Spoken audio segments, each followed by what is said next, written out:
भैया जी, इनका जो कुर्ता थोड़ा सा मुचड़ा गया है ना, इसके जिम्मेदार भी मोदी जी हैं। समझिए बात को। ये इतना मुचड़ा जो गया है, इनके जिम्मेदार मोदी जी हैं। और एक बात बता रहा हूं, ये हमें अंधभक्त बोलते हैं। अरे भाई साहब, अंधभक्त तो ठीक है, लेकिन इन अंध निंदकों को मैं ये बताना चाहता हूं, और ये अंध निंदक इतने अंध निंदक हो चुके हैं कि इनको यह समझ नहीं आता कि देश के लिए कार्य करना, मोदी के लिए कार्य करना नहीं होता है। सही कहा उसने। और एक मैं चचा को कहना चाहता हूं, चचा देश कहां जा रही है मैं बता रही है, जरा सुन रही है। अरे वो बहुत बढ़िया आदमी है। चचा मेरे सम्मानित चचा है। छोटा ईद की मुबारकबाद पहले। देश चचा वहां जा रही है जब पसमानदा मुसलमान को कोई नहीं देख रही है, मोदी जी देख के उनको सम्मान दे रही है। तो चचा देश वहां जा रही है, देश वहां जा रही है कि ट्रिपल तलाक में महिलाओं को चुप रहना पड़ता था और सशक्त होकर रह रही। देश वहां जा रही है, देश वहां जा रही है कि मदरसों को भी कहीं कहीं टेक्नोलॉजी की बात किया जा रही है। देश पता चलता कहां जा रही है। कुछ युवाओं को जो भ्रमित किया जाता था, अब वो कह रहे हैं कि देश ना झुकेगा, राष्ट्रनीति से चलेगा। और कांग्रेस को मैं कहना चाहता हूं, साहब सिलेंडर लड़ते रहो ना, तो सिलेंडर के आने वाले दिन में कमी होगी, आपकी रोजगार बेरोजगारी बनी रहेगी। देखिए, कमी होगी या नहीं ये तो आने वाली स्थितियों पे बहुत तमाम सारी चीजें निर्भर है, लेकिन हम कितना तैयारी कर रही है ये बहुत इंपॉर्टेंट है। हमें तैयार रहना है हर चीज पे। जो मेरा काम है वो मैं करूंगा। आपको संसद दूंगा पहले तो कांग्रेस, बट सर ऑफकोर्स दूंगा sir. You have to wait बड़े पेशेंटली, बहुत देर से वेट कर रहे हैं। एक साथी कह रहे थे कि जैसा देश पहले था वैसा ही देश है। हम उस पर मैं थोड़ा उनको बताना चाहता हूं कि देश पहला जैसा नहीं है। देश में पहले 350 रुपए का सिलेंडर था, 950 में भी नहीं मिल रहा। देश में दूध के दाम बढ़े हैं, गैस के दाम बढ़े हैं, पेट्रोल के दाम बढ़े हैं, डीजल के दाम बढ़े हैं, फीस बढ़ी है, बिजली का बिल बढ़ा है, रेल का टिकट बढ़ा है, हवाई जहाज का टिकट बढ़ा है, आपसी गंगी जमनी तहजीब खराब हुई है, अमनो अमान खराब हुआ है, देश में ईडी सीबीआई इनकम टैक्स का दुरुपयोग हुआ है। देश वैसा नहीं है। देश को पूरी तरीके से आरएसएस भाजपा ने एक तरीके से गर्त में झेल दिया और लोगों को क्या समझा दिया है, जब भी कोई बात हो तो आप क्या करो, आप हिंदू मुसलमान करो, आप मंदिर मस्जिद करो, केवल इसी में उलझाए रखो। विकास की बात मत करो जिसके नाम पर मोदी जी आए थे।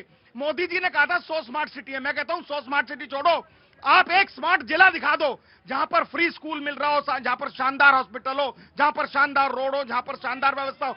एक जिला देश में बता दो। चलो वाराणसी का कोई जिला बता दे नरेंद्र मोदी साहब कि उन्होंने 11-12 साल में, अरे मेरे वही कह रहा हूं उनकी पार्लियामेंट का, अरे उनकी पार्लियामेंट में कोई एक जिला। मैं आ रहा हूँ, अब भी चलो। हल्ला मैंने तुम्हें 10 दिन निकाला था, हल्ला नहीं बचाओगे जी। ये भाई साहब अंधभक्त कर रहे हैं और वो कह रहे हैं मोदी जी का काम बताओ। 180 करोड़ लीटर डीजल की खपत बचाई नरेंद्र मोदी ने ट्रेनों का इलेक्ट्रिफिकेशन करके, ठीक है जी। उसके बाद अंधभक्त आप कह रहे हो, अंधभक्तों ने क्या देखा? अंधभक्तों ने भाई साहब चिनाब ब्रिज देखा, अंधभक्तों ने अटल टनल देखा, अंधभक्तों ने अटल सेतु देखा, अंधभक्तों ने एक्सप्रेसों का जाल देखा, अंधभक्तों ने अभिनंदन जैसा शूरवीर रथा देखा, अंधभक्तों ने जाकर के उज्ज्वला योजना देखी, अंधभक्तों ने जाकर के नल की जल से योजना देखी, अंधभक्तों ने सुकन्या योजना देखी, बेटी बचाओ योजना देखी, अंधभक्तों ने जाकर के एक्सप्रेसों का जाल देखा, अंधभक्तों ने जाकर के कतर से 7 सैनिक आते देखे, अंधभक्तों ने भारत में ही राम मंदिर नहीं अबू धाबी में भी राम मंदिर बनता देखा।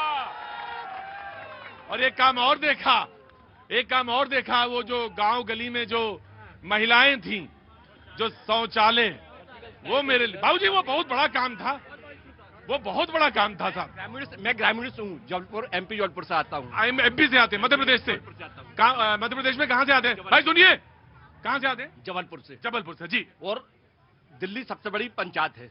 मैं सबसे जहां पंचों के चुनाव होता हूं वहां से मैं वो करता हूं, रहने वाला हूं। वहां सुबह 4 बजे से महिलाएं लाइन में लग जाती थी उसके लिए, शौच क्रिया के लिए।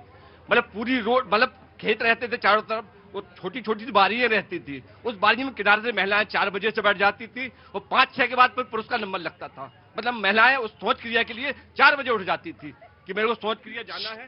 भाजी बस मालूम कितना पानी चाहिए? चंचल जी रुको चंचल, जवाब तो तुम दे दोगे क्योंकि तुम 1965 के बाद पैदा हुए हो। जवाब तो तुम दे दोगे। मैं एक बात आपसे पूछना चाहता हूं कि इसमें कितना पानी आता है? इसमें जोर से बोलिएगा साहब। चुल्लू भर पानी आता था। ये वहां की बात बता रहे हैं कि 4 बजे महिलाएं उठती थी। ये मेरा ही देश है। 4 बजे महिलाएं उठती थी, जबलपुर के रहने वाले हैं, और वो बैठती थी किनारे, और उसके बाद जब वो चली जाती थी तो अरे चचा सुन रही है? और फिर उसके बाद पुरुष बैठते थे। और एक किस्सा और इसी में जोड़ता हूं। बिहार में कहीं मैं शूट कर रहा था, गाड़ियां रात में गई होंगी, गाड़ियां आ गई तो लाइट पड़ी सीधी, तो वो उठ के खड़ी हो गई। और वो जब गाड़ी चली गई तो फिर बैठ गई। क्या बताएंगे सर? चंचल बताना चाहते कुछ? मैं बताऊं, अभी हमारे जबलपुर के साथी ने एग्जाम्पल दिया, 22-23 साल सरकार बीजेपी की रही वहां पे, उसके बाद शौचालय न बन पाए तो कितनी शर्म की बात है। आखिर में किसकी सरकार थी? आप मुझे बताओ। एक मिनट चंचल, ये मध्य प्रदेश की बात नहीं है, ये पूरे देश की बात है। पूरे देश की बात है ये पूरे देश की बात है।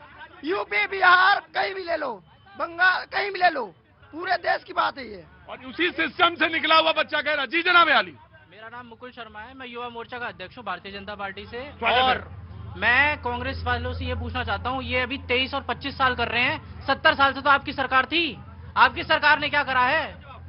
जी मैं देता हूँ, आम आदमी पार्टी और वो देर से बोली नहीं है, आम आदमी पार्टी। हाँ जी प्रतीक भाई, देखिए इन्होंने बताया कि चिनाब का ब्रिज बन गया, वो बनता नहीं देखा, अभिनंदन वापस आए, वो आते नहीं देखे। इन्होंने जो नोटबंदी में लाइन लगी वो इन्होंने नहीं देखी। कोविड में जब इतने लोग, लाखों लोग पैदल चल के गए, वो इन्होंने नहीं देखी। आज भी इनकी आंखें बंद हैं। इनको जो लोग लाइनों में खड़े हुए हैं सिलेंडर के लिए सुबह से शाम तक, वो इनको दिख नहीं रहे हैं। आधे से ज्यादा रेस्टोरेंट ने अपने यहाँ पर दाम बढ़ा दिए हैं, साफ ये लिखकर कि भैया सिलेंडर की कमी है, इसकी वजह से हमको अपने दाम बढ़ाने पड़े। राजीव मैं आपकी पूरी बात में, क्योंकि सबसे आखिर में नंबर आया, मैं आपको बोलने दूंगा। राजीव, जो कोरोना का समय था वो 100-200 साल में ऐसा समय नहीं आता, ऐसा नहीं था। पूरे मानव इतिहास में वो ऐसा वक्त है जब पूरी मानव सभ्यता संकट में पड़ी है, from east to west and north to south, पूरा। और सवाल तो यह भी पूछा जा सकता कि देश ने उससे पहले कितनी तैयारी कर रखी थी, कुछ तो सकता ही है ना। तो राजीव बहुत, क्योंकि आप पढ़े लिखे आदमी हैं, मैं इसलिए बात हमेशा ये निवेदन रहेगा, आप जब भी बात हो ना उसके बाद अब अपनी बात जरूर रखिए, लेकिन ना बोलने दिया कीजिए। जब बाकी लोग बोलते हैं आप इन्हें इंटरप्ट देते हैं। मेरा ये सिर्फ ये ना कहना है कि ये कह रहे हैं कि कालाबाजारी हो रही है, लोगों ने सिलेंडर जमा करवा लिए, तो आधे से ज्यादा राज्यों में और देश में किसकी सरकार है, प्रशासन किसका है, जिम्मेदारी किस पे आएगी? 14 से पहले जो लोग आज सत्ता में है वो ये कहते थे विपक्ष की कमी है, और जब वो सत्ता में आ गए तो अब भी कह रहे हैं कि विपक्ष की कमी है। अरे जिम्मेदारी कब तक लोगे? अगर या तो विपक्ष जिम्मेदार है, या फिर अब तो एक कदम और आगे बढ़कर जनता को ही दोषी बताना शुरू कर दिया है कि जनता दोषी है, जनता की कमी है। सरकार बिल्कुल पाक साफ है, सरकार से कोई किसी भी प्रकार की अपेक्षा ना करे।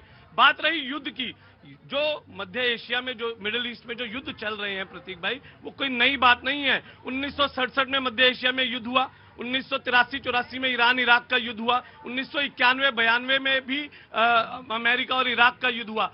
किसी भी उस समय के युद्ध में किसी ने भी, भारत देश ने किसी भी तरफ का पक्ष न लेते हुए अपनी एक नीति अपनाई, जिसका कि पूरे विश्व में सराहना हुई कि भारत ने किसी एक की तरफ में पक्ष न लेकर अपनी जो हमारी शुरू से निष्पक्षता वाली जो नीति रही उस पर स्टैंड किया। आज आप ये देखिए, आप अभी पूछ रहे थे कितने अनेकों बार ओआईसी के ऐसे मंचों पर ईरान ने भारत का साथ दिया। आपने कहा कश्मीर के मुद्दे पर, ऐसी कितनी ऐसी जगह थी जहां पर कि ईरान ने भारत के पक्ष पर अंतर्राष्ट्रीय मंचों पर कश्मीर का साथ दिया। लेकिन ईरान ने, जी बिल्कुल ईरान ने, बिल्कुल ईरान। मैं आपको कोर्ट के साथ बता दूंगा।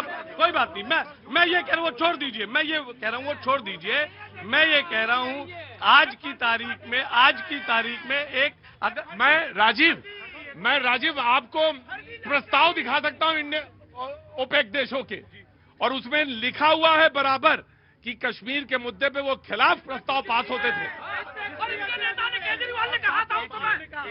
जिस तरीके से आप एक प्रस्ताव दिखा सकते हैं, इसी प्रकार के अनेकों ऐसे प्रस्ताव भी है जब अंतर्राष्ट्रीय मंचों पर ईरान ने भारत का साथ दिया है। मेरा सिर्फ तो भाई हमने भी तो टर्की का साथ दिया, भूकंप आया तो भेजा हमने। वो तो आपने पाकिस्तान में बाढ़ आई थी, वहां भी भेजी थी, वो मानवता का कार्य है, वो तो आपने पाकिस्तान में भी भेजी थी। उसके मानवता कूटनीति है, वो कूटनीति के साथ चलेगी। पाकिस्तान हमारा मित्र देश तो नहीं हो जाता, उससे तो पाकिस्तान हमारा मित्र देश नहीं हो जाता। लेकिन बात दरअसल ये हो सकती है कि कहीं ना कहीं बदलाव आ सकता है, तो वो तो पार्ट ऑफ द स्ट्रेटेजी हो सकती है मेरी, वो तो पार्ट ऑफ द स्ट्रेटेजी हो सकती है। नहीं, आपने अगर वो बदलाव लाया तो उस बदलाव से आपको उसके बदले में क्या मिला? आप जब देश हित, यही मैं जानना चाहता हूं, मैं बस यही जानना चाहता था कि हमारे पास हमको मिला क्या। हमको मिला क्या जी?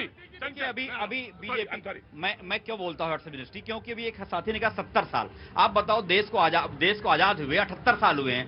78 साल में 70 साल ही जोड़ देते हैं उनको। 12 साल से मोदी जी हैं, 6 साल अटल बिहारी वाजपेयी जी रहे। अब लेकिन हमारे भाजपाइयों को व्हाट्सएप यूनिवर्सिटी वाला ज्ञान लेके बैठ जाते हैं। तो मैं एक बात बताओ चंचल, तो मैं बोल चुका है आपने। ना this is open discussion. Now this is an open discussion. मैं चंचल आपसे पूछना चाहते हैं, हम आपसे पूछना चाहते हैं, तुम्हें कितना समय और चाहिए ये बताओ बस। तुम बताओ, सारे लोग चुप रहेंगे। तुम ये बताओ टाइम कितना और चाहिए तुम्हें? हाँ। आपको याद होगा प्रधानमंत्री जी ने नारा दिया था, भाइयों बहनों 60 साल बनाम 60 महीने चाहिए। अब तो भैया कितने महीने जरा जोड़ के बता दो।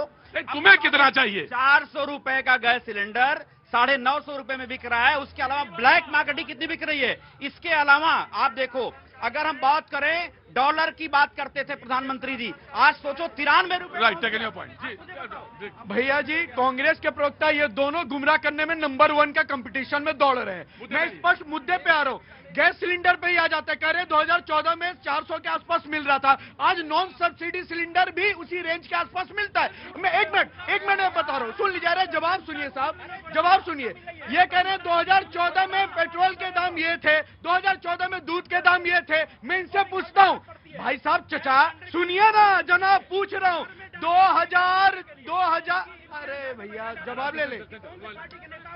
अरे भाई साहब 2014 में कितना इनकम था आपका और आज कितना है? 2014 में कितना रुपए कमाते थे, आज कितना है? और 2004 और 14 भाई साहब हर 10 साल में इंक्रीमेंट होता है, पॉलिसीज चेंज होती है, जीडीपी बढ़ता है। 2004 का रेट और 14 में कंपेयर करेंगे। 2004 में मनमोहन सिंह जी को जब सरकार मिली थी उस समय दूध का रेट क्या था और 14 में क्या था? जब मनमोहन सिंह को 2004 में पेट्रोल मिला था उस समय क्या था? परसेंटेज निकालेंगे तो इनके समय में डबल बढ़ा है, हमारे समय में कम हुआ है। और एक बार मैं स्पष्ट बता रहा हूं साहब, बार बार जो कंपैरिजन करते हैं ना, पूरे आंकड़े डेटा के सामने हैं। चिल्लाते रहो, जनता को पता है ड्रामेबाज की सरकार और विकास की नीति।